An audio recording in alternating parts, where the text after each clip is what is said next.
draws us into this wild, crazy onslaught of March Madness basketball? Is it because we cannot possibly take 8 games playing at the same time? Is it wild buzzer beaters? Players jumping up and down at center court? Is it the coaches dancing in the locker room? Is this craziness the return to normalcy that we've all been waiting for? Look at all of you filling out your brackets. Will it be number one seed that wins it all? You like Gonzaga? Do you think after 22 years it's all going to change and they'll get that elusive NCAA title? Or will it be someone else? Will it be someone in the Big Ten? Michigan, Illinois, Ohio State?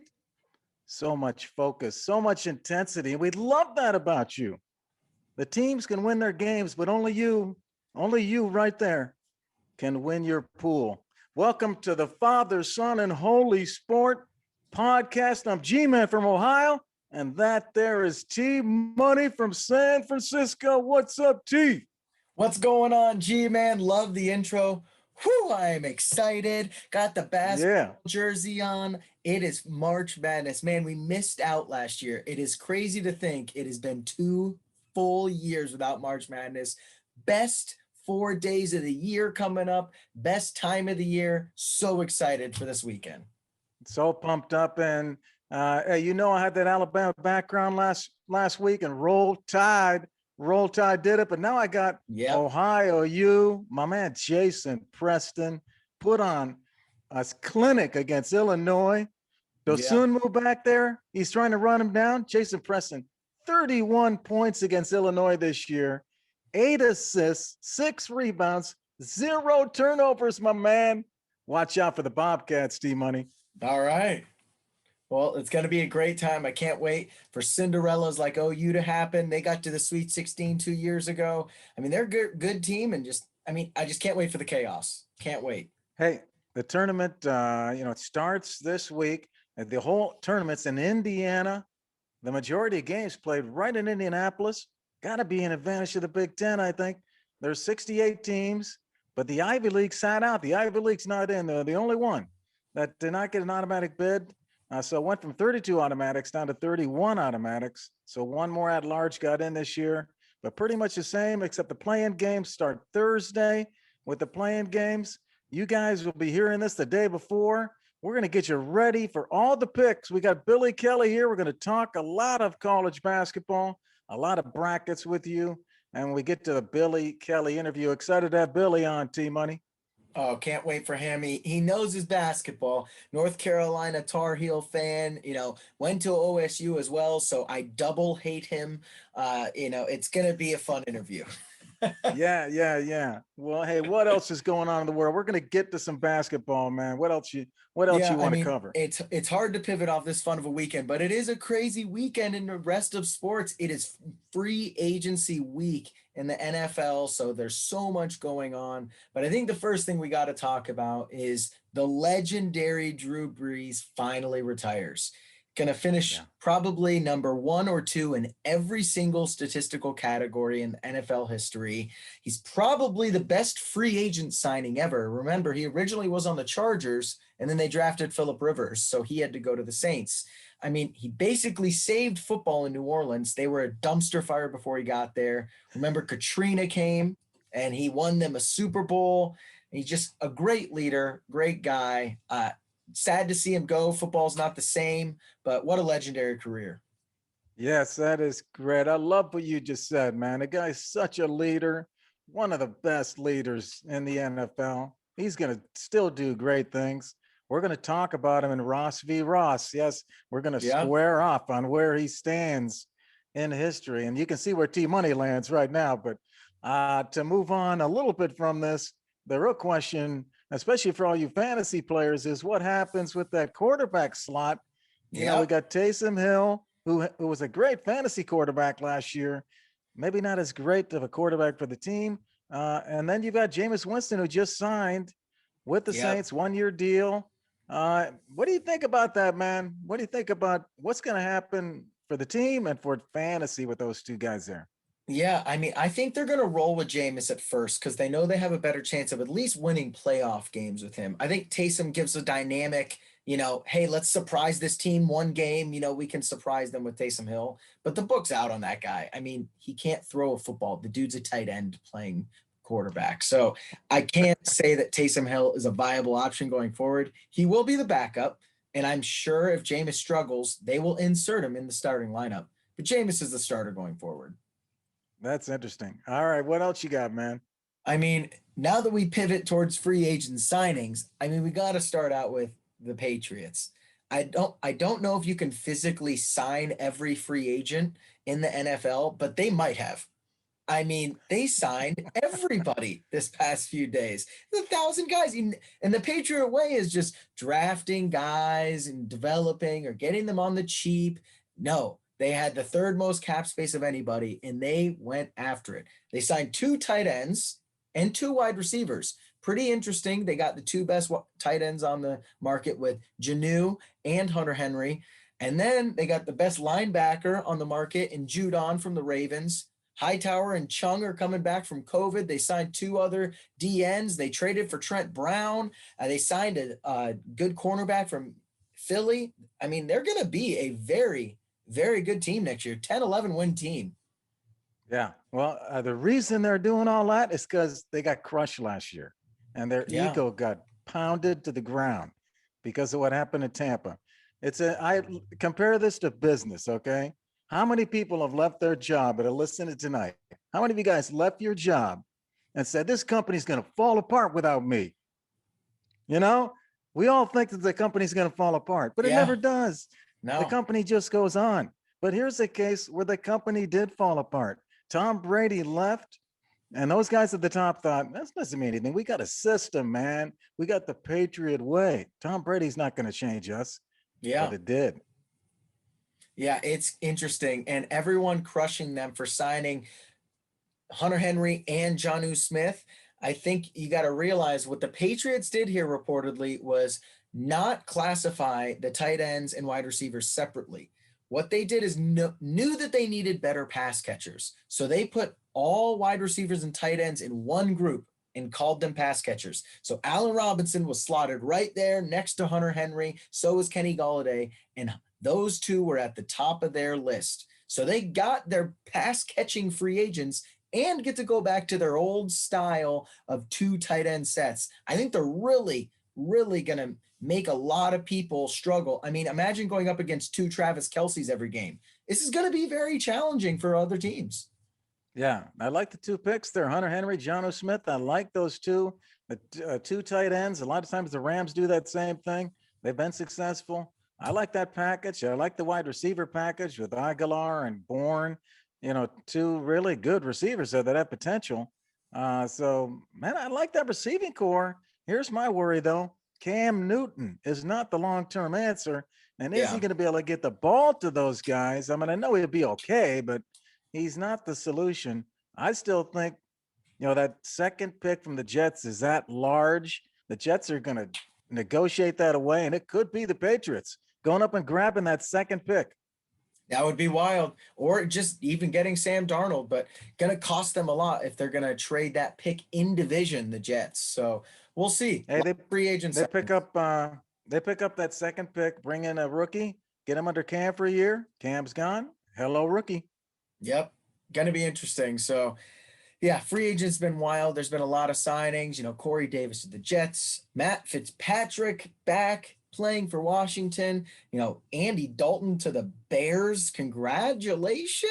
I guess Chicago, so hey, you got a lot of roots time with Andy Dalton, man. You're Cincinnati boy. I know me and the Red Rocket go way back, but I don't know at his age and what the league is moving towards if he's the answer. So that's got to be a sad one after hearing Russell Wilson might be your quarterback. And now you're like, oh, Andy Dalton. Yeah. Well, Fitzpatrick, I like him as a starter. He's a great fantasy quarterback. I don't know if Washington will set him loose. They love to run the ball. I just don't think they'll set him loose, but I think the guy can do it. Yeah. But they got the restrictor plates on him, man. They're going to restrict him down. You can't do that to Fitzmagic. You got to let Fitzmagic roll, man. You got to let him roll. So I don't know. Yeah, I don't know. Corey Davis on the Jets. It really depends on the quarterback. Yeah, they got some other good receivers, but they had him last year. So I don't think Darnold can get him the ball. So it's not going Yeah. to matter. Yeah, it's going to be interesting So to see what happens with all three of those free agents and many others that got signed. So, but as we shift away from that, move to basketball, let's just jump into professional real quick. Big news coming yeah, up NBA here. Joel Embiid, the MVP front runner, injured his knee this past week and is now out for at least 2 weeks. Hyperextended knee. If you watched it, it looked like it really jolted him. Gonna be interesting to see if he can stay in the MVP race, because now if he misses 2 weeks, he will officially miss over 20% of the season. No MVP has won the MVP. No one has won the MVP. Missing more than 20% of their games in a season since the writers have been voting on it for decades here. So going to be interesting to see what happens. It might be LeBron's time. yeah, I think he's out of the MVP race. I'm hearing 2 to 6 weeks on this one. Could be two, but could be longer. The MRI revealed a bone bruise, and depending on the size of the bone bruise, if it's a big bone bruise, it could be more toward the 6 weeks. I think he's out of the MVP race for this. They're not going to be able to, risk him. They need him coming down the stretch, so Exactly. they're not going to bring him back. Even if he's ready in 2 weeks, they're not going to do it. I think they're going to work him back in easily. He's already missed a lot of games. Yep. So he's not getting the time, and I think he's out of that race. Right now, the Sixers hold a 1-game lead over the Nets for the top spot in the East. The Nets have won 9 out of 10. So they're coming on. The Bucks are just 2.5 behind the Sixers. They've won 7 out of the last 10. So by the time this whole thing ends, the Bucks pass the Sixers also.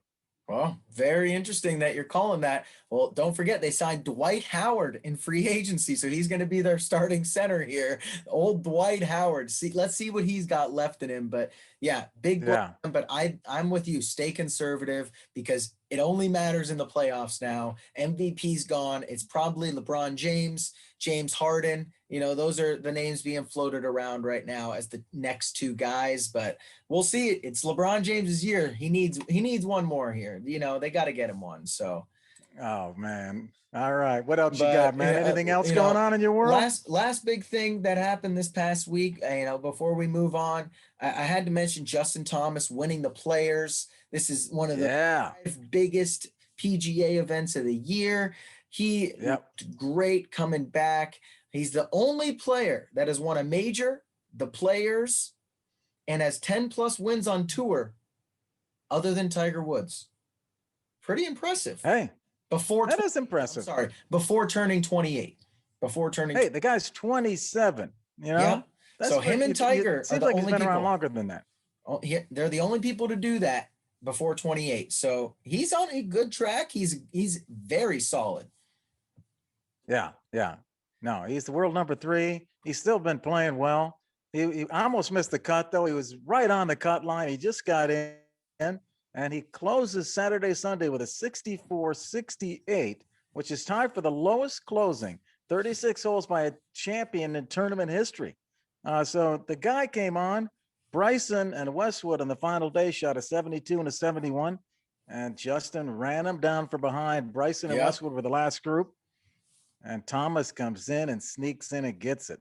Yeah, great for Thomas. His grandfather, who got him into golf, passed away recently, so he dedicated this one to him. Great for Justin. Lee Westwood, who I've been a fan of for a very long time. I mean, I was rooting for this guy back when he was on the European tour, in like 2005. So my guy is making a little comeback here. Is that 2 seconds in the past couple weeks here? Watch out for my guy Lee Westwood here. Must be the girl on the bag. It's the girl on the bag. Well, now I know. And for the Masters, his son's going to be the caddy now. So he's getting the girlfriend off the bag, putting his son on his bag now. But he's got the whole family on the bag. I know. I mean, it's working for him. He's got to keep doing it. I know. Hey, y'all. Crazy.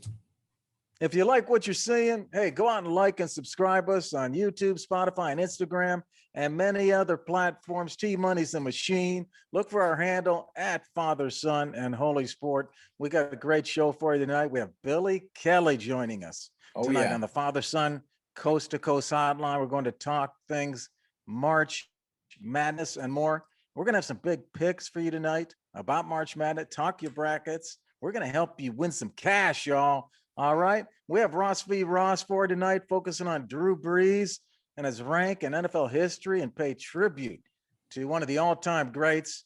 And we try to stump T Money in the trivia of the week, sponsored by Woundwise IQ. Here's the question for T Money. T Money, tell me the top 3 NBA draft prospects that will be playing in March Madness. Top 3 NBA draft prospects Playing in March Madness. Playing in March Madness. All right. All right. This is not your opinion. I'm giving you Sports Illustrated's ranking. Okay. Okay. Good to know. Good to know. You like that one? Okay. You should do that. You should get this one, man. I'm coming back to you with an easy one because you got stumped last week. I'm going to come back with one you could just slam through the hoop, man. All right. Let's go. Hey, but kicking it off for you right now is the T. Ross Chug and Chant, brought to you by Help Me Startup, our sponsor, Help Me Startup. Today's T. Ross Chug and Chant, brought to you by the team there. Do you have a startup or new company idea? Why not get help from the experts at Help Me Startup? Try the easy-to-use startup tools and advice to help you get moving on your way toward investment and success. Learn more at helpmestartup.co.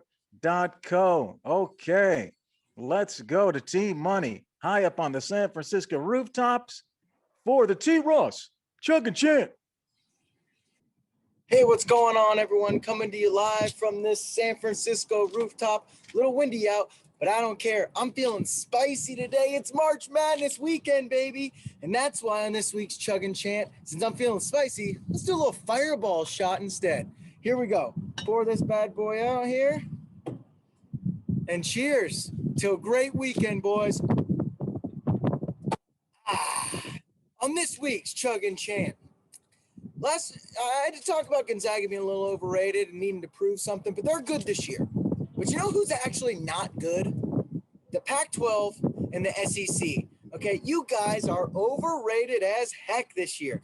I don't even want to choose you to get past the first round. You're lucky to make my Sweet 16, USC. Congrats on having a top 5 pick. The rest of your team's trash. Alabama, do I trust you? No, I trust Nick Saban.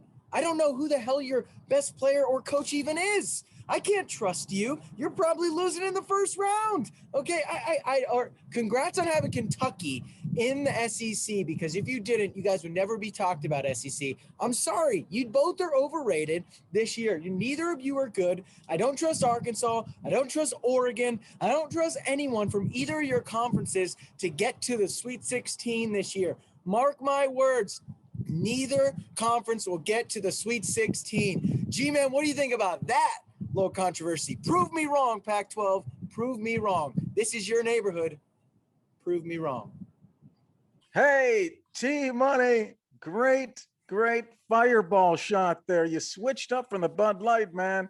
That was impressive by itself. But I know you called out some people to prove you wrong. But first, I want to tell you that you're making a mistake on Alabama. I mean, I think you're right on a lot of your points, but Alabama is the team that can do it. Their coach is Nate Oates. You know their coach. It's Nate Oates. And their top player, Team Money, Jaden Shackelford, 6'3", 200 from California. Had 21 points in the SEC championship, man.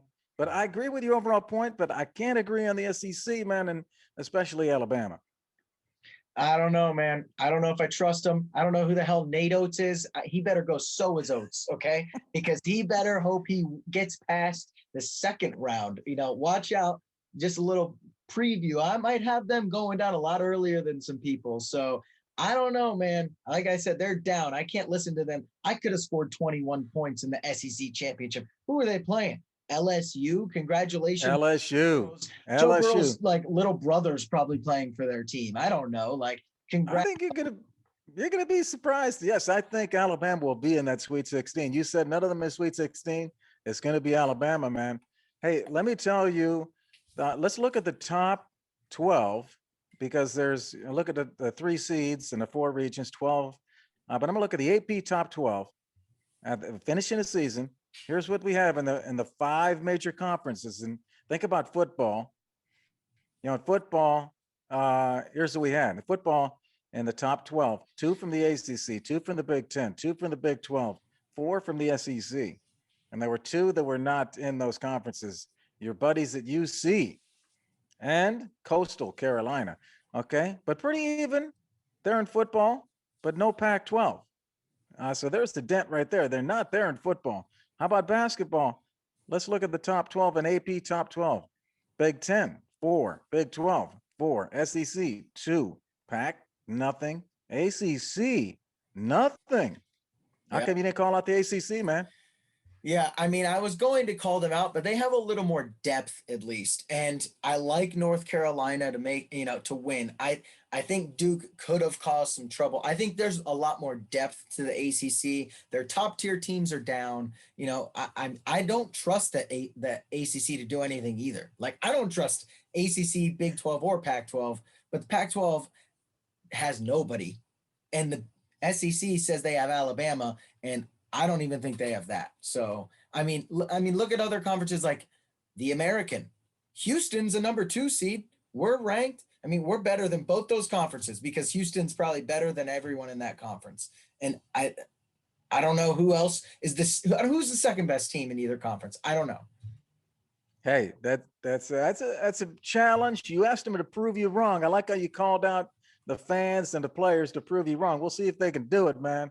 That's a great chant. Great shot with the fireball. T-Money setting a new level. I want to know, fans, do you want him to do the fireball or you want him to do the Bud Light? When we do this next week, T-Money's going to put out a little quiz for you on Instagram. What do you want to see, the fireball or the Bud Light from the Chug and Chant?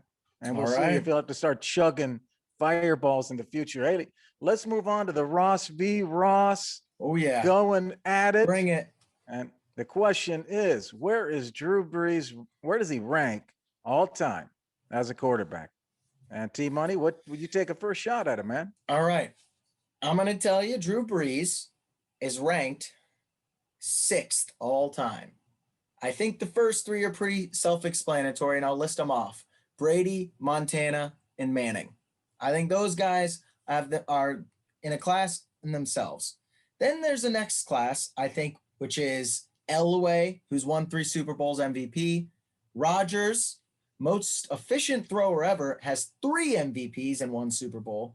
And then there's Brees, who's won a Super Bowl, but not at MVP, but is probably the most efficient, high-volume thrower ever. And then, if you want to see who I have right behind him, I think is Brett Favre. But he's only got a Super Bowl as well and has the most interceptions all time. So I typically like to lean towards Brees over Favre. But Rodgers, Brees, and Favre, I think, are right there. You could argue, but I think those 4 ahead of them are pretty set. That's pretty good. That's pretty good. I think we're in general in agreement there. But we look at it different ways. When you talk about MVP, are you talking, you're talking championships, you're talking titles, you're talking regular season yardage, MVP. When you decide how you're going to grade somebody's career, you got to decide, how am I going to look at them? Is it playoff wins? Is it, is it touchdowns? Yeah. What do you look at? So I looked at, I'm kind of more of a title guy. I would say I'm more of a title guy. Okay. Bottom line is he's not in my top 5 because when I look at the NFL titles, Joe Montana, Johnny Unitas, Tom Brady, Terry Bradshaw, Bart Starr, all have at least 3. Those 5, I mean, that's kind of legendary status. If you tell me Brees has 1. If you tell me Johnny Unitas is better quarterback than Drew Brees, I'm shutting off this podcast right now. I cannot believe this. I'm sorry, but a lot of people. Single listener was alive when Johnny freaking Unitas played football. I think. Well, should we forget about people? Yeah, because Taysom Hill could have been Johnny goddamn Unitas back in the day. I don't want to hear Johnny Unitas. But in his day, the guy was legendary. And you just insulted a bunch of Colt fans, okay? Oh, my God. Drew Brees has 1 title. Johnny Unitas has 3, my man. All right. 3. Hey, let's look at another factor. Most playoff wins. Brady, 24. Whoa. Not even close. Next one's up. One's up. Montana, Bradshaw, Elway, Manning, some of the guys you mentioned. Brees has 9. He's ranked 17th in playoff wins. And I think that is the Achilles heel, and why New Orleans, although they love him, they're disappointed once again last year. Disappointed that the guy can't win more playoff games. I think that's been his Achilles heel. I'll agree with you there, but I want to throw one thing out to you here.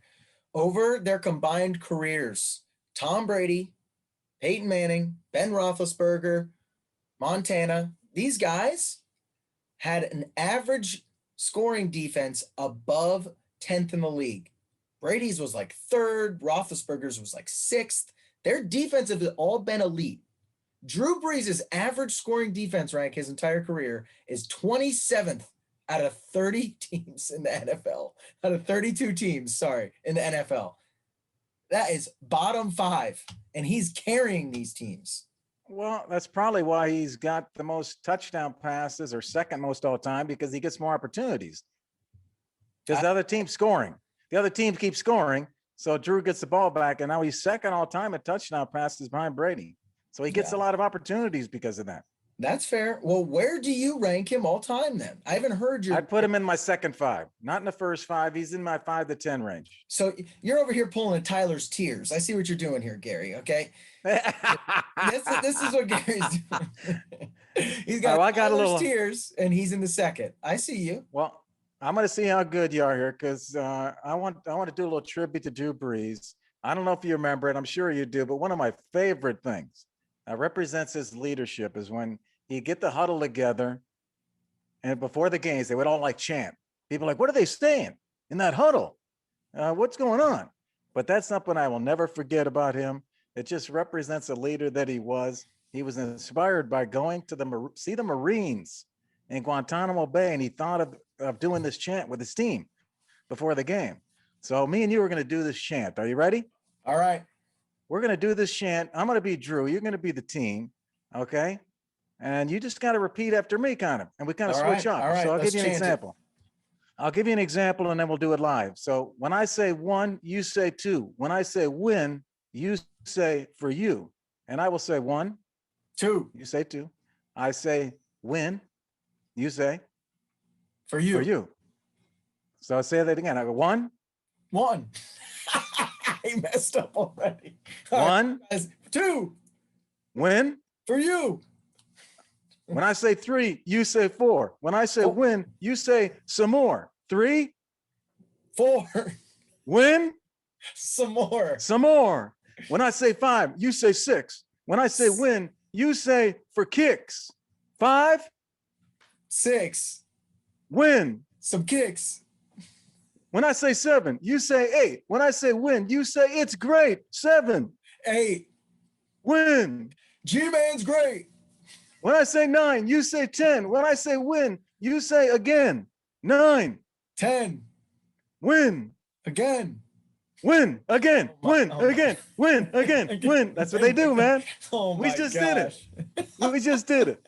We just did it. Oh my gosh. That's the chant. That's out to you, Drew Brees, all of you New Orleans fans. That's a tribute from the Father, Son, Holy Sport podcast out to New Orleans and Drew Brees, man. We're going to miss him so much.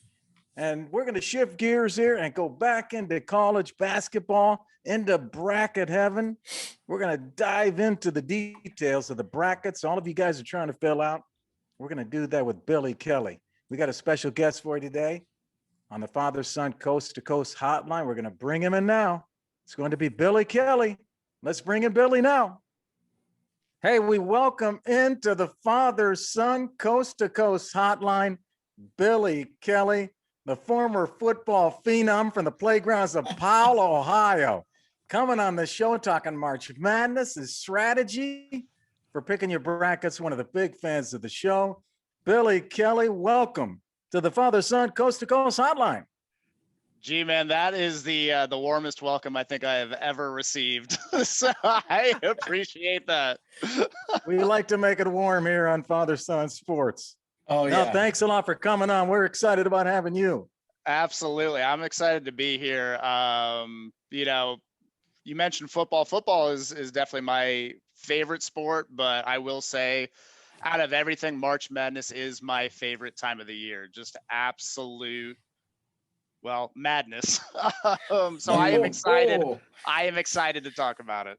You were a dominant edge rusher in grade school, man. Dominant edge rusher. Then I stopped growing in sixth grade. And everybody else caught up to me. Oh That my was so long God. ago, they didn't even call it an edge rusher back then. No, they Hey, I was looking at your LinkedIn profile, trying to prepare for this introduction, and a couple things really caught me. First of all, you got a great pharmaceutical sales job at Cardinal Health. That's I a do. great company, man. Yeah, no, I love working there. I've been there for the past little over a year at this point, and it has been a phenomenal experience working there so far. I should have cleaned up my LinkedIn. I didn't know you were going to be going. And This guy. yeah. Great company. You got a great company there. Hey, you know how hard it is to find Bill Kelly? I mean, that is the most difficult profile to find. It's a common name. I tell you what, my Cardinal Health email, they had to add on a couple numbers at the end because I am not the only Bill Kelly in Cardinal Health. At Cardinal Health. I believe Oh it. my God. Now you go by, I know it used to be Billy, and now I know it's your LinkedIn as Bill.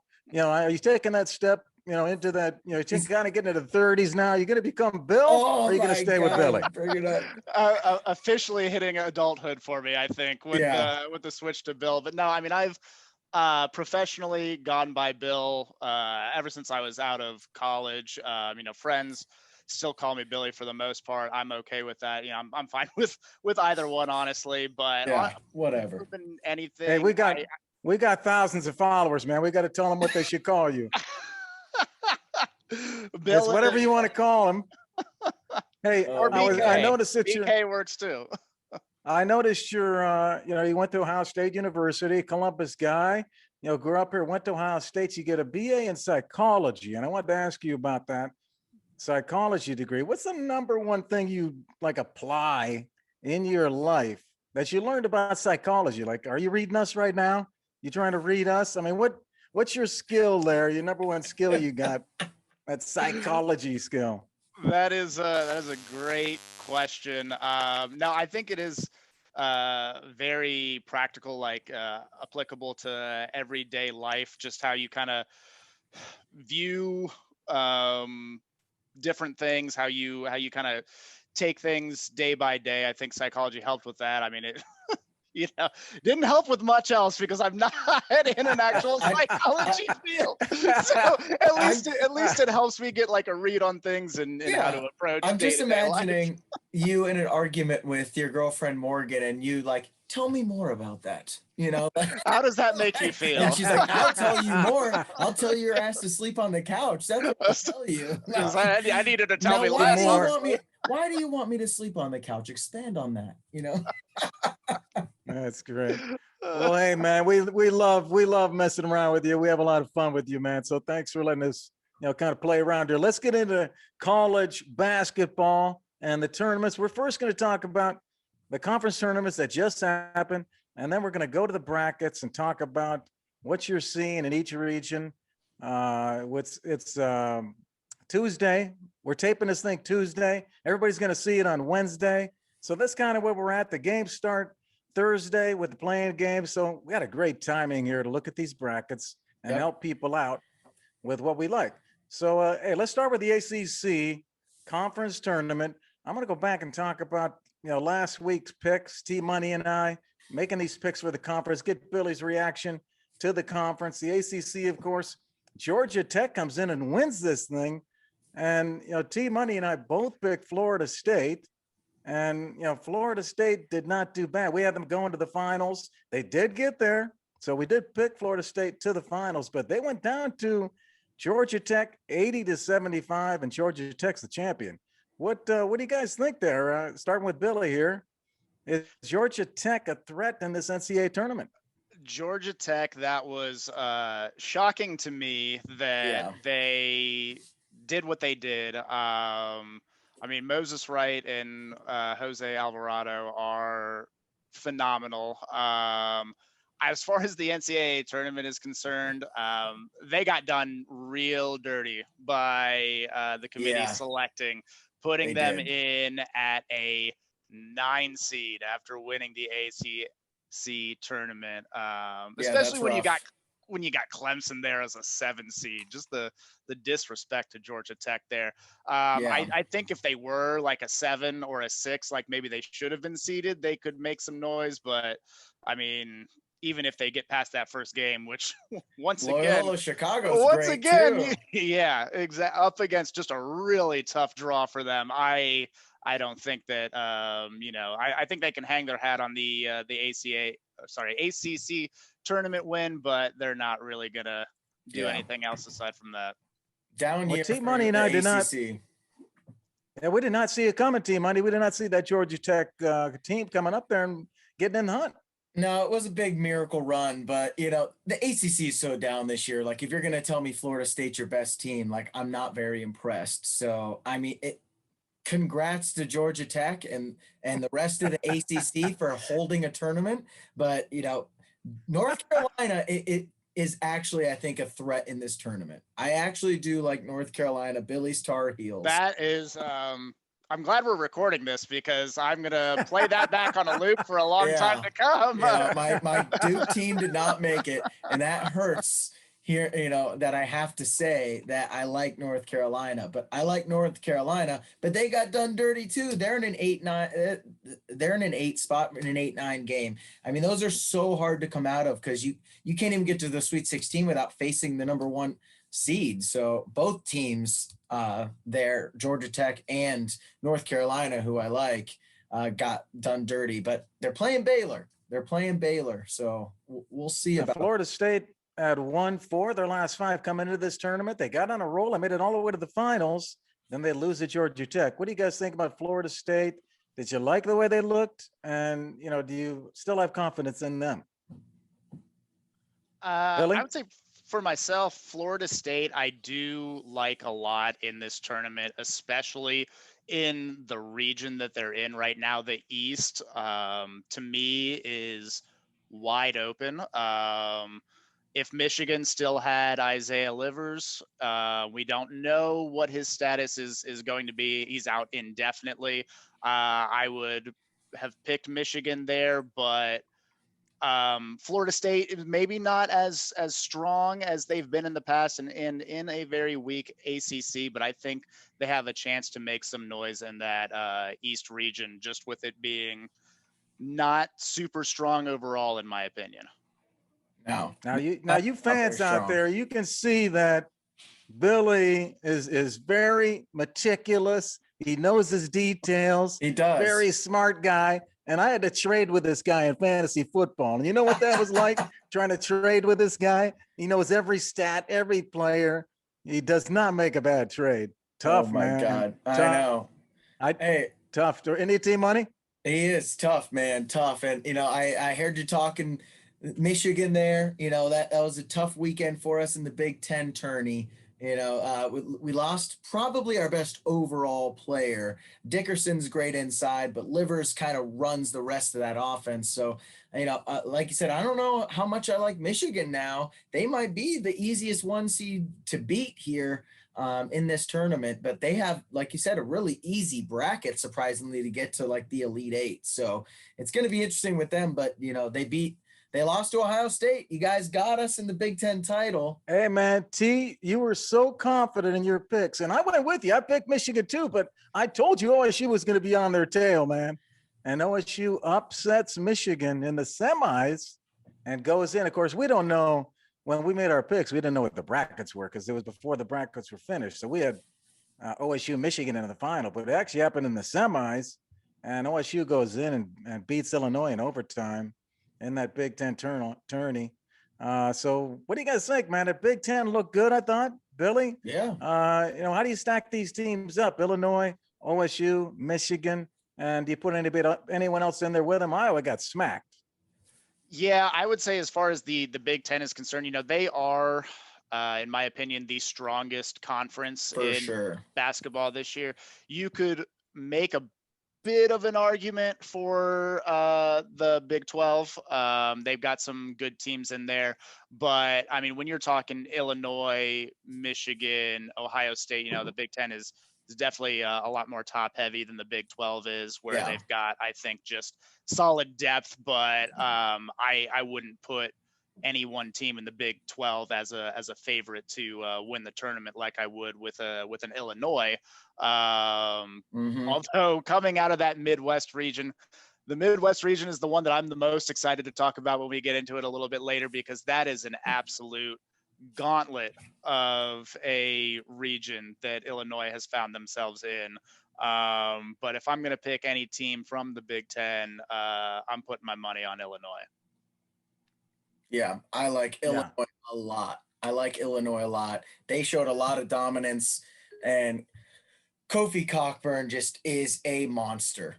I mean, he looks like the second coming Yeah. of Jack. I mean, they just can't stop this guy down there. That guy's unbelievable. And they have such good guards. You got the blackface Mamba out there, that he calls himself. Io with the mask. With the mask, and Hey, he's right behind me. Look at my Zoom. He's right behind me. I know. And they So just soon look move. so Yeah, they he's look right there. dominant. I mean, I think they're a little worn out from the Big Ten tournament games. I think they're a lot more dominant than they even showed versus Ohio State. They have every makings to win this region and the whole thing. What do you guys think, Billy? Do you think the Big Ten has an advantage? They'll play their conference tournament in Indiana. They've even played some of the regular season in Indiana. Do you think they have an edge here coming into this March Madness where all the games are going to be in Indiana? Does that give the Big Ten an advantage here? That's a really interesting point that I had not considered too much beforehand. They have a lot of experience playing in Indianapolis. They're going to have a better feel for, how the rims kind of react, how, I want to say squishy they are, how hard those are. They'll have a good feel for the court and the rims. I think it might give them a slight advantage, but I wouldn't say it's going to be anything that I'm going to pick a Big Ten team over another team that might be slightly better. I wouldn't give it too much of an advantage that way. And the only thing I could see is they are actually playing a lot of games at Lucas Oil, which is a football stadium.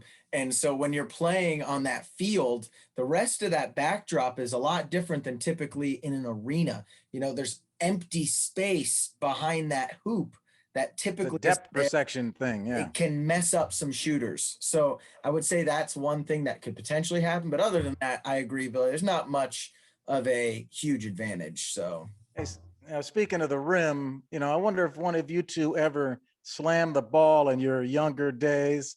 Now, either one of you able to get up? I know you both could touch the rim, but did either of you ever slam the ball? If you moved the hoop down to about 8 feet, yeah, watch out. Throwing windmill dunks all over the place. But no, I am vertically challenged, so I have never. You guys got some ups. Hey, You guys got some ups. I could get like a tennis ball in there. I couldn't get a basketball. T-Money. T-Money was one of the high jump stars at Olentangy Liberty. Watch out, man. Hey, let's go to the SEC. We got the SEC. Bama wins the SEC 80-79 over LSU. G-Man gets it right, T-Money. I had Bama as my Zoom backdrop last week. Picked the Tide, yelled roll Tide on the way out of the show, and Tide brings it home in the SEC. Man, now LSU took out T-Money's Arkansas team in the semis. So T-Money at Arkansas, LSU took them out 78-71, and they almost got Alabama. What a conference here this is shaping up to be with these three teams, or at least Alabama, LSU, man. What do you think about LSU, Billy? Are they a threat here in this tournament? I think kind of similar situation as to what you would see. I mean, they're sitting there at an 8 seed. That is going to be tough for them to really make any noise. I know, they would, if they were to beat St. Bonaventure, they would play Michigan, who's a little bit hobbled right now. LSU can put up some points, but my goodness, that defense is non-existent, and I think that is going to hurt them in the tournament. I actually have, as of right now, the Bonnies over them, over those Tigers as it stands right now in my preliminary bracket. Yep, yep. What do you think, T? What do you think of Watford, man? Watford put on a show, and he's not even their best player. The guy was unbelievable. Yeah, I mean, I'm not high on LSU or anyone from the SEC at that fact. I think Alabama's a little overrated. So, I mean, He's just congrats taking down all the I conferences, mean, man. congrats. There's no good teams this. I mean, it's Gonzaga and the Big Ten. That's it. The Big 12 is good. I'll give the Big 12 their due, but Big 12, you don't like Alabama? Come on, man. I don't trust anyone from the SEC, Pac-12, or ACC. I don't trust anyone. I mean, if you're gonna take, I don't want to take Bama over any other top tier team. Like they're over here losing random games to Arkansas. Like, how are you gonna tell me you're the second best team in your conference is Arkansas? Okay, Well, hey, it's going to be an I interesting can't year. listen to you. It's going to be an interesting year because everybody's kind of played in their conference. We don't know really how good they are because a lot of the non-conference games are canceled. Exactly. So we don't know how Exactly. good these teams really are. When they get out, we're going to tell early on. I think in the first round, when you start to look at some of the conferences, what's kind of happening, it'll give you a little indication. Yeah. What do you think? We got Alabama as a 2 seed going in. They're in Michigan's bracket. So if Michigan were to lose, Alabama and LSU are in the same bracket. They could end up competing for that Final Four spot. That would be something else to see those two go at it again. That would be very interesting to see. Yeah. I don't know that it's going to happen, but I mean it's a All wide, you it's a SEC wide- fans, come on. Watch out. We're with you, Watch SEC. out in that He's- bracket. He's giving a Watch- little hook of action down there. Watch out for those Oh, Longhorns in that bracket. I'm just saying, All right, hey, let's So- go to the last of the conferences we're going to cover. Let's go to the Big 12, where we've had Baylor. They're kind of dominating everything all year. T Money makes the call on this. He called Texas as the sleeper. He didn't pick them to win it, but T, you were all over Texas. You I said like they 'em. were the sleeper in that conference, and they came out and they took it over. Of course, they walked into the championship They because of the did. COVID issue. with They walk in and they Kansas. take Oklahoma State down 91-86. So who's the best team in the Big 12 there, Billy Kelly? So I know Texas did win the Big 12 tournament. I'm not 100% sold on Baylor as it stands. I think they are really, really good. And they've got, a bunch of players who can score. I am honestly, out of this conference, the most interested in Oklahoma State personally. Yeah. Cade Cunningham They look He's a good. beast. is an Cunningham's absolute a beast.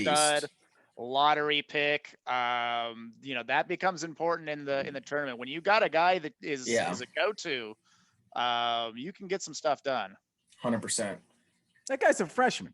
Did you He's see a that freshman. guy? He's the #1 pick coming out next year. He looks like a stud. He reminds me of Luka Doncic almost, like just a man's body, can really handle the ball, handle an offense. He looks like an NBA player already. I like them a lot too, Billy. They're in Illinois' bracket, so going to be hard for them, and Illinois' side of the bracket. So even getting past them is going to be hard. But I like Oklahoma State a lot.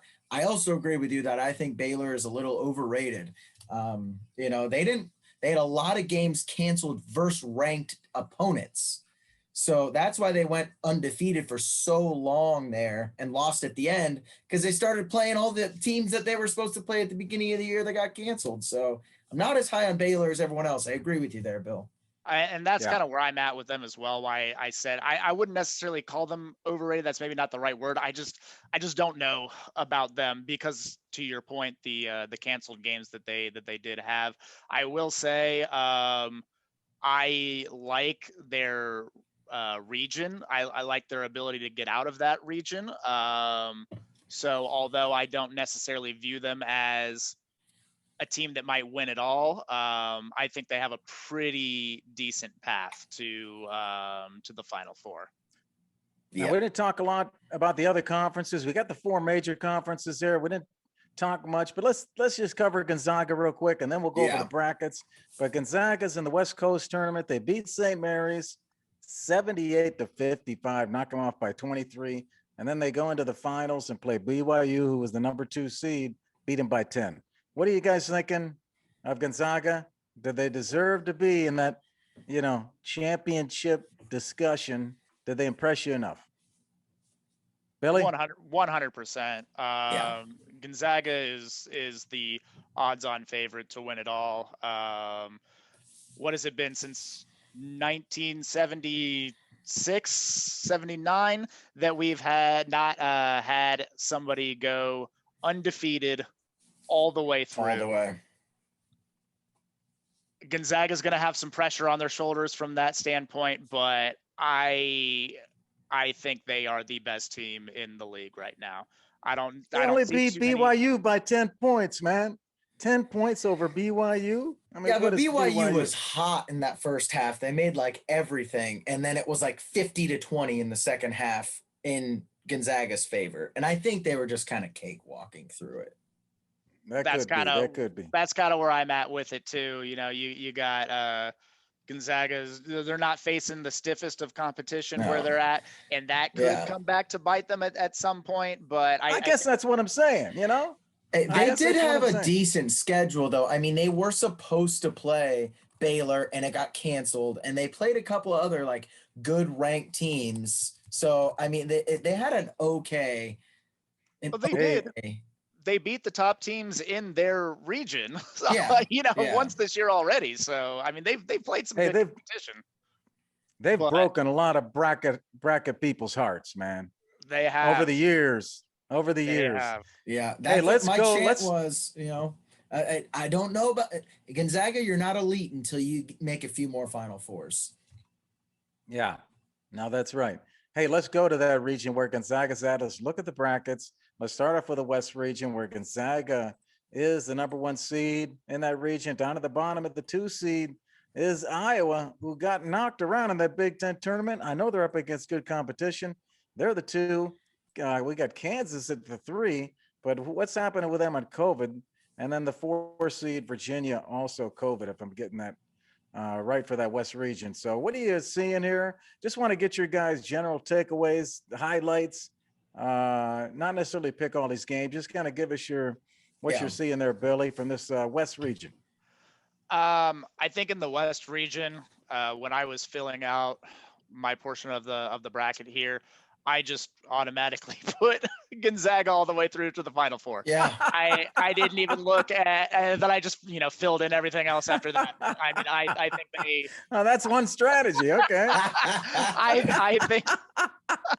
I think they walk right into the Final Four without really any opposition from this region here. Kansas, they have the COVID issues going on right now. Been a little bit inconsistent, a bit of a disappointing season for them. Same thing with Virginia with those COVID issues, and they've just crumbled anytime they've played a good team. I don't see either one of them challenging them. And in Iowa, I mean, you have Luka Garza, who, fantastic player, but I don't think Iowa really poses much of a threat to Gonzaga. So they are auto bid to the Final Four, in my opinion. Wow. Hey, what are you thinking, T? What are you looking at here? Yeah, I mean, I'm totally on board with Billy here. They've already beaten Kansas and Iowa. They played them in the regular season. Those are some of the other teams that they played during the regular season out of conference, and they beat them both. So, like, I don't see how this is even a competition. Like, I don't know who's going to come out of here and give them a scare. Like, they're going to walk in thinking we've beaten the 2 seed and the 3 seed. I don't see, like you said, Virginia's not as good as people think. That Creighton isn't a scary 5 seed. Like, I don't really see any opposition here. So I agree. They walk right in, and I don't know about a ton of upsets there unless G-Man's Bobcats are one of his go-tos. Hey, watch out. Hey, I just want to mention Gonzaga played Kansas. It was back in November, a long time ago. They played Kansas. They won it was the first game of the year for them. They won by 12. They played the 3rd game of the year against West Virginia, won by 5. And then they played Iowa in that 4th game of the year in December, and they won by 11. So, they didn't blow these teams out. They still beat them. They're sitting there undefeated, number Yeah. one overall seed. So as far as like, in my opinion, who's getting to the Final Four there is a bit of a boring discussion. I think a lot of people are going to put Gonzaga through there. Yeah. I'm personally a little bit more interested in who they might end up facing. G-Man, you got the Bobcats back Well, there. I do. I got the Bobcats. I mean, I certainly like them on the bet. They're getting 10.5 in this game right now. I definitely think that with 10.5 points, we got Preston, who's behind me, making moves on Illinois' guards. He's a Scores beast. 31 against Illinois. Preston, he's the NBA prospect off that team. And they also have an Olatenji Liberty player that starts for them. So, man, if they got Olatenji Liberty player, Yeah, watch must out be for the good. Must be good. Bobcats. They're going to make some stuff happen. They're going to win that first game. They're going to win All that first right. game against Virginia. So there's your big pick. And then they move on. They beat UCSB. They're in my Sweet 16. Ooh. Actually, that was you beat me to the punch there, because I was going to say the exact same thing. I like OU over Virginia as an upset pick. Virginia, COVID issues. They have not been able to really practice, get together. Everybody's been quarantining. We've seen a lot this year. Teams that have had issues with COVID come back a little bit rusty. I like the Bobcats to pounce on them, no pun intended, in this game. And a popular upset pick as well, UC Santa Barbara over Creighton. I actually have that one penciled in as well. Yeah. All right. Hey, the other one that's interesting, what happens with Kansas? I really like Kansas. I think they can cause some havoc. They're the number 3 seed here, guys. No one's even thinking about Kansas. I picked them to win the Big 12. I had an upset pick on them. I think Kansas has a team, but will they recover and get through this thing and get over this COVID thing? They're favored by 11 over East Washington. They're 11-point favorite. They're going to win that game if they can just put a team on the floor. I hope so. And then they're going to come up against USC, who a lot of people are high on USC. I don't know. I haven't seen USC play that many times. That's because they're not. T-Money probably has. T-Money's a West Coaster. I've seen, I've actually watched a good amount of Pac-12 this year. They have a top 3 pick in Evan Mosley, and his brother is also on the team, a sophomore there, and he's a beast. I mean, he's everything an NBA center that you want, but he's, Chris like. USC could do something. They're just not that impressive everywhere else on the roster. That's the problem. So, but yeah, what do you think? What's the region you got, Gare? Let's go to the East region. East region is going to play the West, and East region is one where Michigan's the number 1 seed, and the number 2 seed is my Bama. Roll Tide, roll. And number 3 in the region is Texas. 4 is Florida State. So, Billy, what are you seeing here? What are you liking for all of our fans out there trying to pick this East region? I think Alabama is going to be a very popular pick to take into the Final Four here. Michigan, definitely soured on them a little bit with the Livers injury. It's a shame because I would have also penciled them right into the Final Four. Yeah. I think they can still make some moves, but I don't see them getting all the way through this region. I think Florida State is also going to be another popular pick in this region. But one that I want to bring up a little bit, I was excited to talk about them here. UConn. What is everyone's thought on UConn?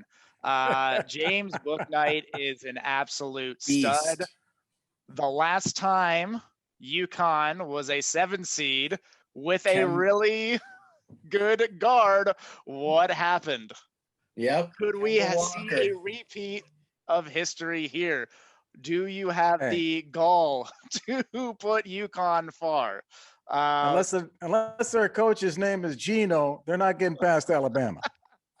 I am taking them past Alabama. That was one of my big ones. I like UConn a lot. They just haven't played a ton of games.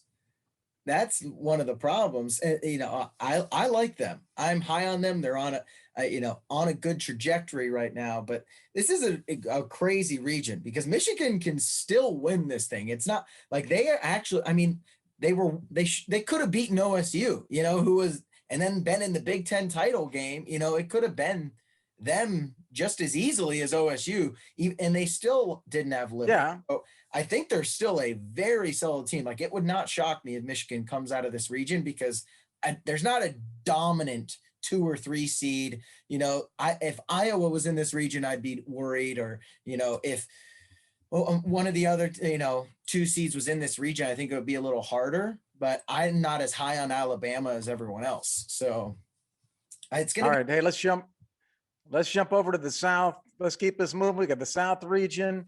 The South plays the Midwest eventually.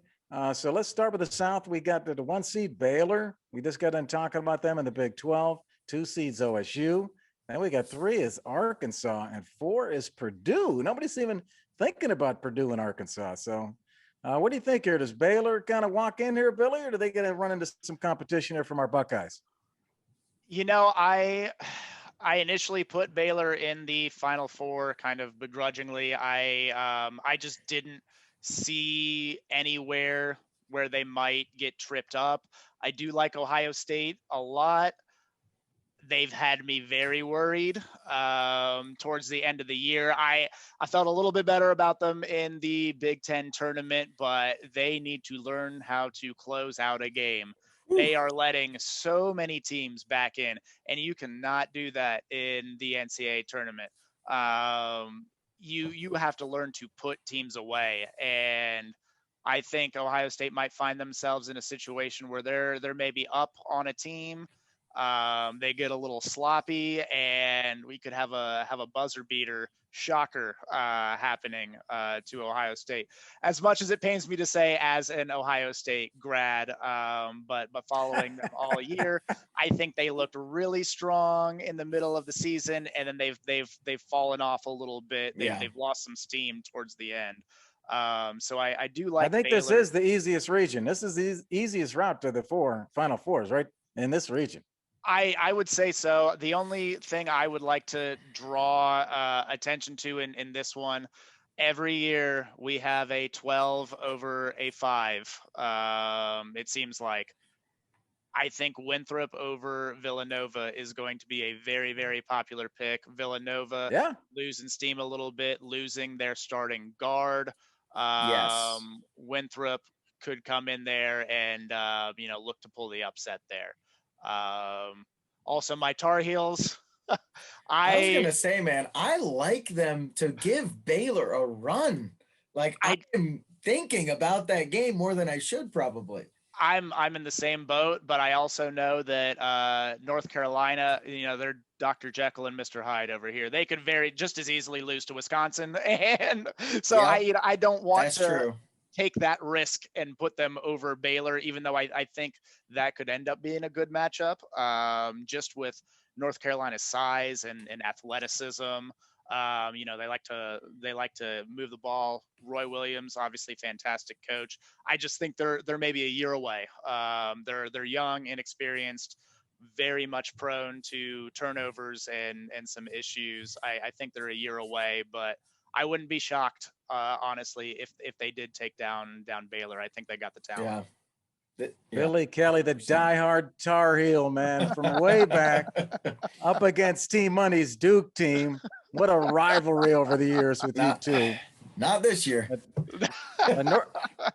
North Carolina's there at the top there. They're favored by 2 over Wisconsin and Vegas. They're favored by 2. They get out of that. They take on Baylor. They could upset Baylor in that Midwest, or in the South region. Let's go to the Midwest.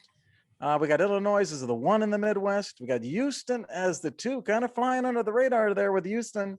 Number 3 is West Virginia. Number 4, Okie State, sitting there at the 4. People kind of think they got slighted there, I think, T-Money.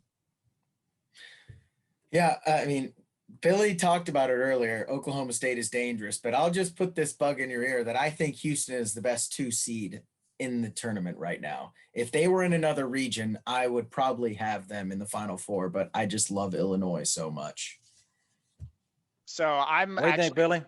going to put this out there. I have Houston in the Final Four right now. Whoa. Yes. Yeah. Whoa. So we are Now, both high on upset. them. I'm high on them. I'm also very high on Illinois, but here's where I'm playing a little bit of defense, or I'm looking at the bracket as a whole, and I'm seeing what Illinois has to get through to face off against Houston. Yeah. Well, I don't even need to talk about their first game. Sorry, Drexel, I'm not going to talk about you. But I mean, you got either Loyola, Chicago, or Georgia Tech coming out there. I like Loyola there. They are a very, very I do too. undefeated team. They should have been a 6 or a Yeah, or a I 5 totally seed. agree. They got screwed. They're going to give Illinois some fits. I ultimately do think Illinois gets past them there. Then that Sweet 16 matchup, Oklahoma State there.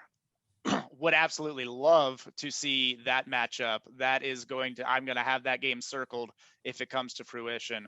Yeah. But Illinois has a tougher path to get there than I think Houston does. So playing the odds, I would rather see Houston with, I think, honestly, an easier path to get to the Final Four than Illinois with a couple of tough back-to-back games. Although I do think Illinois is the better team. I'm playing a little bit of defense in case Illinois does get upset earlier on against an Oklahoma State or a Loyola. All right. Loyola is favored in that first game against Georgia Tech, who we just talked about winning the ACC. Loyola is favored in Vegas by 2.5 against Georgia Tech. They come out of that Loyola Chicago against Illinois for the Battle of Illinois in that second round. Watch out, man. That's going to be a crazy game. Absolutely wish we could have fans, because that stadium would be absolutely rocking. And it's what, a 2-hour drive from Chicago, so I'm sure it would be crazy down there in Indy. But yeah, I mean, those Loyola Chicago kids got to be motivated to be like, let's beat the team that didn't recruit any of us. You know, that's go ahead, T. Yeah, I'm just excited for that region. That's going to be a fun region. And West Virginia is sneaky good. I mean, we didn't really talk about them too. That's a good 3 seed. Bob Huggins is great too. So I like that. That's a tough region. And, you know, I'm high on Houston too. Top 25 offense, top 25 defense in Houston. They are, I think, definitely getting underrated a little bit. Like I said, I have them in the Final Four right now. I can see it. I might end up flipping it back to Illinois, but I'm just kind of thinking when I fill out my brackets, I have to, or something I try to keep in mind is know the pool that you're going to be in. If you're in it with a good amount of people, you're going to have a lot of people picking Illinois in the Final Four there, and possibly even in the championship game. Houston with almost as good of odds as Illinois. You're not going to get too many people picking them. If you put them over Illinois in that Elite Eight game, you can really pick up some points. I think Illinois is probably the better team.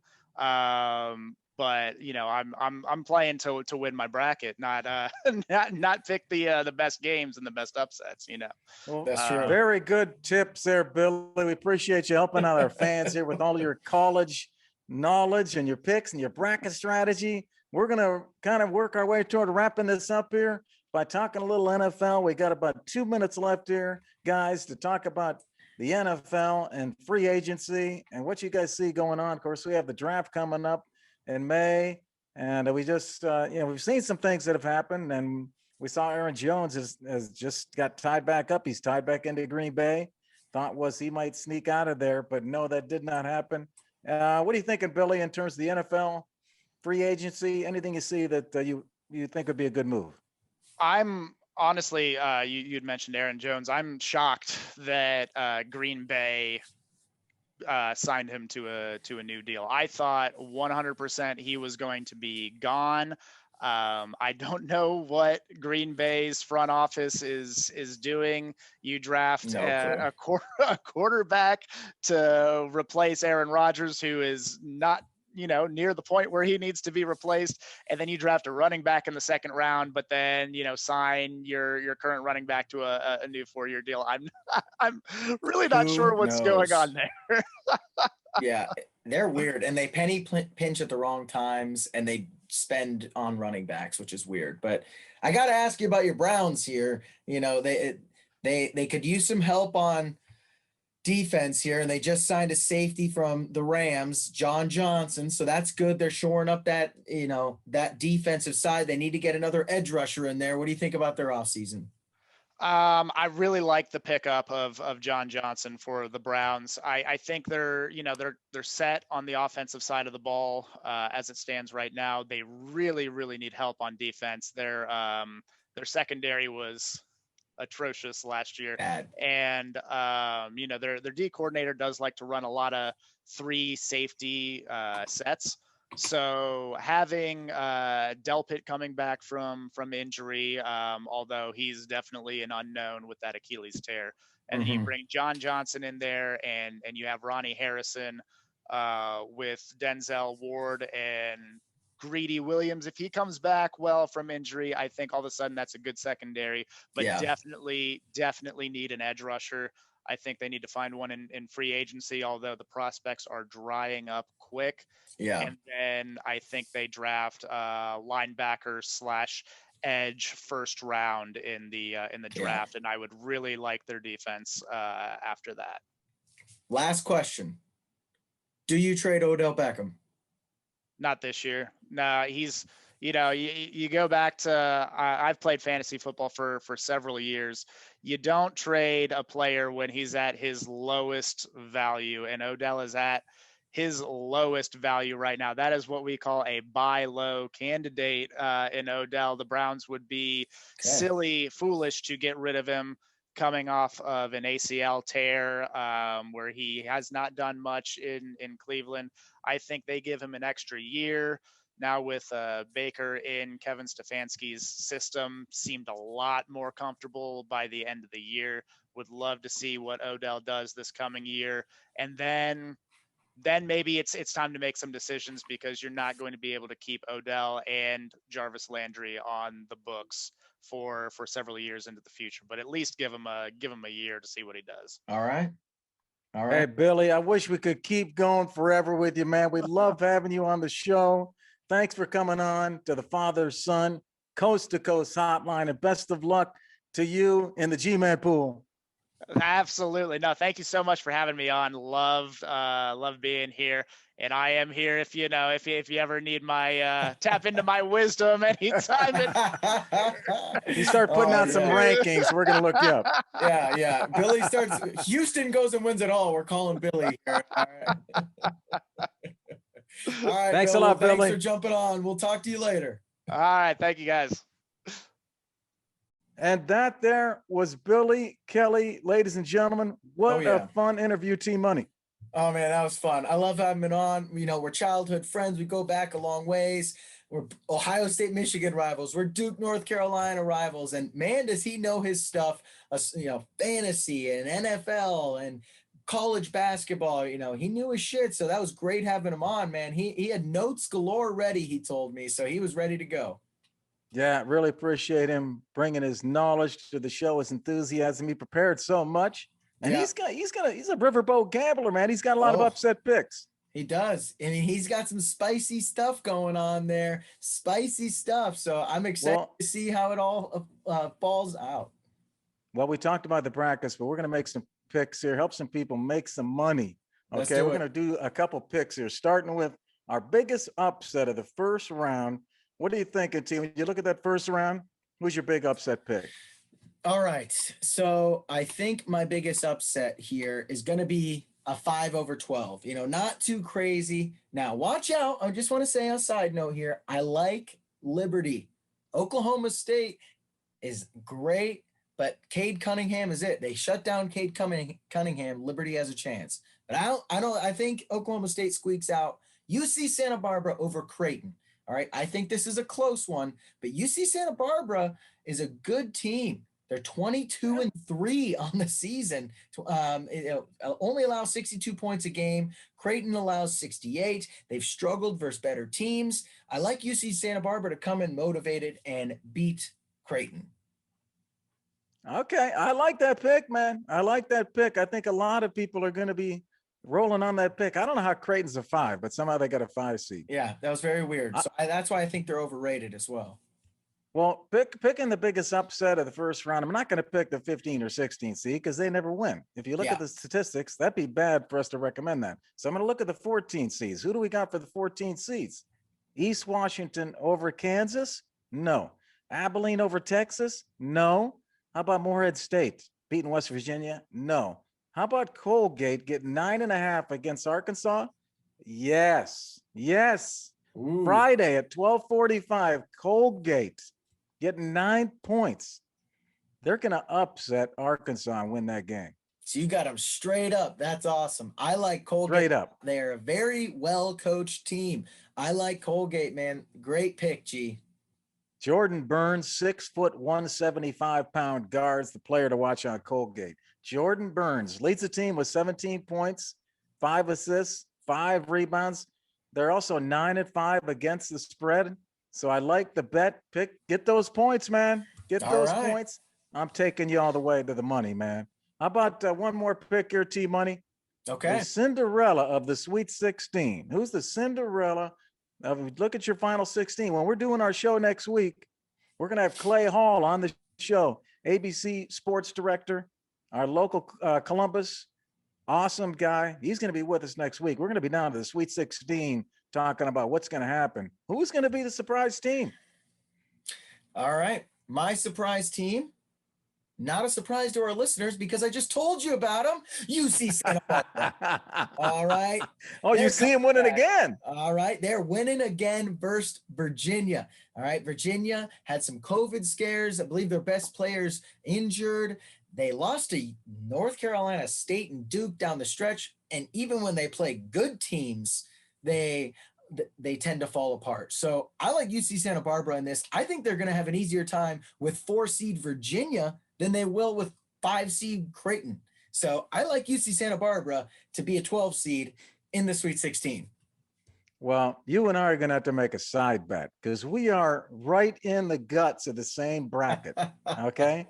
I got my team beating UC Santa Barbara to be the Cinderella. I think the Cinderella's in that spot that we're both looking at. That's where the Cinderella's going to be on the bracket. And it's going to be the team behind me. The OU Bobcats are going to beat UCSB. They're going to beat Virginia, and then they're going to beat UCSB, and they're going to be your guy, Jason Preston, who's in that picture up there, going to lead the way. He can do it. So the real question is, you know, when you look at, do they beat Virginia and then maybe UCSB? Really, the real question is, do they beat Virginia? Because they're going to beat UCSB. Oh, they just got to get to them. They just got to get to them. OU ranks 13th nationally in field goal percentage, 56%. All 5 starters average double figures. Okay. They're 6th in the country in assists with 18 a game. So they spread the ball, they give it up. They cover their spread in the last 3 games, and they beat Buffalo by 15, and we're 2.5-point underdogs against Buffalo in the championship game of the MAC, and they beat it by 15. So I think this team's got momentum. They've shown they can do it against Illinois. Can they do it against Virginia? Don't forget, Virginia is the defending national champion. Everybody forgets that. They cut down the nets in April 2019. They cut down the nets. And now OU, who was in the Sweet 16 in 2012. Did you know that? The last time they got in, OU went to the Sweet 16. And I'm calling you out, all you OU Bobcats, man. I need you to take Virginia down and roll over Creighton and get to the Sweet 16 to support G-Man. Come on. Let's go. I love the pick. You're making me second guess myself. That was pretty damn Jesus. And I'm like, why didn't I think of this? OU. I mean, I'm just assuming Virginia's going to win. I feel Whoa. You did. You said they whoa. have to be Virginia. And I'm like, I'm wait a like, minute. okay, they're going to, OU's winning the whole damn thing, I guess. Jeez, I'm convinced. And everybody's an expert until the game started, right? Yeah. I mean, hey, how fun would that game be, though? UC Santa Barbara versus OU. If that actually happens and one of us picks that upset, that would be fun. It's going to be a fun. This is the best time of the year, man. This is why Well, it's just so much fun. we need to think of a penalty, what the other guy wins. Like, whoever loses that, if they end up playing each other, whoever loses has to shave their head or something. Something crazy like that. All right. We'll see. Maybe one of us has We got to think rock about that. Yeah, we'll figure it out, but that'll be a good one. Maybe you got to wear an Ohio State jersey for the next week. Maybe that'd be a punishment, something like that. Well, let's cross that Kind bridge of there. like Mike and Mike. Mike and Mike used to do that stuff, man. Okay, well, we'll Hey. see. We'll see what the Sweet 16 brings us. Hey, we're going to shift to the Wound-Wise Trivia of the Week. See how good you are. We're still talking college basketball, man. Look at all this. We're feeding your veins, everybody. We're feeding your veins with college basketball trivia. And here we are with the Wound-Wise Trivia of the Week, brought to you by Wound-Wise IQ. It's a patented mobile imaging and analytics software app that is used by leading physicians and nurses caring for people with chronic wounds. Just download the app from the App Store and you're ready to go. Learn more at woundwiseiq.com. Okay, so the trivia of the week, Team Money, tell me the top 3 NBA draft prospects that are playing in March Madness. This is out of Sports Illustrated. Don't be challenging my numbers, man. All right. Who's your top 3? Number 1, Cade Cunningham. That's not a question. He's number 1 regardless, from Oklahoma State. Number 2, this could be debatable, but I'm going to say it's Evan Mosley from USC. And then number 3, Jalen Suggs from Gonzaga. Well, we're going to have to make you do another shot because no, that is not the ranking. Number 1, according to Sports Illustrated, is Luke Garza from Iowa. I don't know about that. I promise you. Hey, man. I promise. I'll put a bet down right now. I'll shave my head. He goes number 1 overall. I know for a fact. 6'11", 265, and he can shoot the 3. Yeah. I promise you. 6'11", 265. I promise you he will not go number 1 in the draft. First team All-American, Big Ten Player of the Year. What more do you want than that? Congratulations on getting Adam Morrison. He returned for his senior year. He's one of those guys that could have went on, but he came back for that senior year because he wanted to win it all. And what do you think, man? Does he take him to the Sweet 16? I think he does. I think they're in the Sweet 16. Yeah, I think they got him. Yeah, and then they run into a big problem after that because they come up against the Zags. Yeah, who beat him already? I believe. Too. I believe that's true. Is that true? The Zags? Let me They'll check. meet in the Elite 8. Elite 8. They play the Zags in the Elite 8. So. Yeah, they play Kansas before that. So who are the other 2? Who are the other 2? You're leaving me on a cliff. Who are the other 2? The other 2, Jared Butler from Baylor, junior guard. Gary, who the hell are these prospects? Are you talking NBA? Hey, man, I'm talking Sports Illustrated top 3 draft prospects. Baylor's guards are great. I don't know who is writing this, but that guy is high. He's wrong. 55% shooting percentage on 2s, 44% from 3, and a great defender. He plays both ways. Yeah, once again, I promise you that guy doesn't go top 3. Number 3, Cade Cunningham, I agree. He's a doggone freshman, man. 6'8", 220 guard. I mean, come on. And what's funny about him is he grew up in Texas. He crossed the Red River to go over and play in Oklahoma State. I mean, my God, what a loss for those Texas teams. He is so good. He is just so. He is awesome. Good. They were projected to not even be a tournament team this year, and he carried them to the Big 12 title game and a 4 seed in the NCAA tournament. Very impressive. He is. He's the number 1 draft pick. I don't know who the hell is writing anything at SportsCenter. I promise you, every other draft from any other NBA prospects or predictors are saying exactly what I'm saying. So Sports Illustrated. Congrats to Luke Garza. Who's read Sports Illustrated magazine? Luke Garza can play, man. Luke Garza can play. Don't be getting down on Luke Garza. Hey, man, they promise love you. him in Iowa. All you Iowa fans, I know you love him, man. He loves Iowa. They love him. The guy's been good for Iowa. Hey, how Hey. about number 4? They predict is Illinois junior Io DeSumo, the guy with the mask, man. He would have The been my masked next. Raider.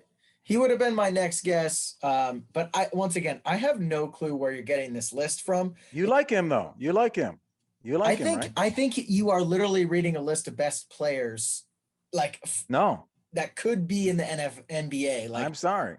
are you No. listening to NBA draft process? Because I do not. And the fifth one, and the final one I'll read to you is the other Gonzaga player you didn't mention, Corey Kispert, Oh is my number God. 5. I can't. And his listen to teammate this. his teammate's number 8. His teammate's number 8. He's number 5. I can't listen to this. This is not. He's a sniper. He's a sniper. Yeah, from and 3. JJ Redick doesn't go top 5 in the NBA draft. JJ Redick's a good player. I know. And this guy's not JJ Redick. He's my favorite player. I'm just telling you that Yeah. that's completely wrong. Hey, man. Where are your sources? Who's the source? I didn't make Tell me this the up. article source Sports right now. Illustrated. I'm looking up this article. Sports Illustrated. That You look it whoever- up. I want to know who the writer is because I'm never. From now on, you need to source your articles because I will make sure I did source them. I did tell you the Anything- source. anything written by that writer is no longer allowed on the Yeah. show. It's no longer valid. Okay. I'm gonna list 20 prospects, give it to a kindergartner, and say, pick your favorite names. And that's what that guy Hey, did. Congrats. We're gonna hire Luke once we make it Garza. big. When we make it big next year, we'll add a screener for our to for our, Luke Garza, script. number 1. Okay. We'll see. Hey, we're gonna see if T Money's right in the future. We got a lot of things we're talking about tonight. We hope you enjoyed the show.